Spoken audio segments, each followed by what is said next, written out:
Okay, so let's take a look at CinemaP3 and how to set up your app so you're shooting cinematic quality. If you look at the top bar, that little black bar, you'll see HD 1080, 24 frames per second. That's where I do it. I don't like shooting 4K. The files are too big, and for social media, Facebook only does 720p, so they're going to take my 1080 and crunch it anyway. HLOG, we're going to be at 10-bit. Everything else you can just leave. So I like to be, and I'm going to press on that, it's at the lower bottom, it says C-Log. I like to shoot C-Log in the middle. Now you can see what it does.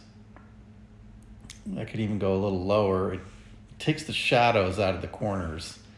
So if you shoot this with your native cell phone app, you're not going to get that. But usually I'll just keep it right in the middle, get a little bit of color, but it's still kind of a flat look, just like the movies. This AFC, that's the focus. This is the exposure. And if you tap on them, it locks focus and exposure. So when I move from a light scene, the window, to a dark, I'm not going to get that flickery jump. So it's not going to be jumpy. The focus isn't going to go in and out. And so I'm going to click on the gear in the upper right. And this is where let's see, hold on a second. I don't know that I want to be over here.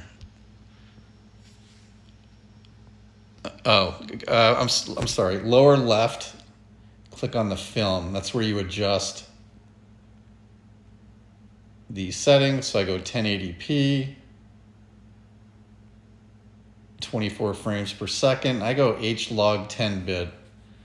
That's the quality, and you don't have to worry about what all that means, other than that's going to give you a really good, nice recording. And the whole point is we want to shoot something that does not look like we shot it with our cell phone. So just for comparison, that's what it looks like on CinemaP3. I'm going to head over to the native camera app.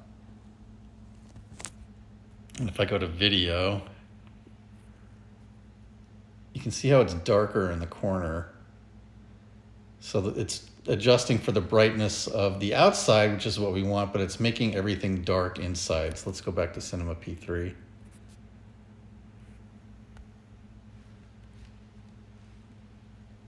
So let's refocus. See that? So yeah, much lighter in the shadows, which gives you a much better look in the video. Plus it won't look like you shot it on your cell phone. I can also click on the wrench all the way on the right side on the bottom. And for metering, I do spot, white balance, auto white balance with a C, focus mode, autofocus, smooth focus, video stabilization. Do standard. The Cinema and Cinema 2, you get a little bit of a lag, which I don't like. Video H.264, that's a standard format. It's going to be good. And everything else, you don't really have to touch. So that's the settings for getting CinemaP3 set up. And when I shoot, I'm always shooting in creative. So that's the traditional kind of iPhone look. But when you go to creative, then it allows us to use that C-Log file. And if you don't know what that means, don't worry about it. Just know that it's going to give you a more cinematic video. So, okay. And we'll see you at class.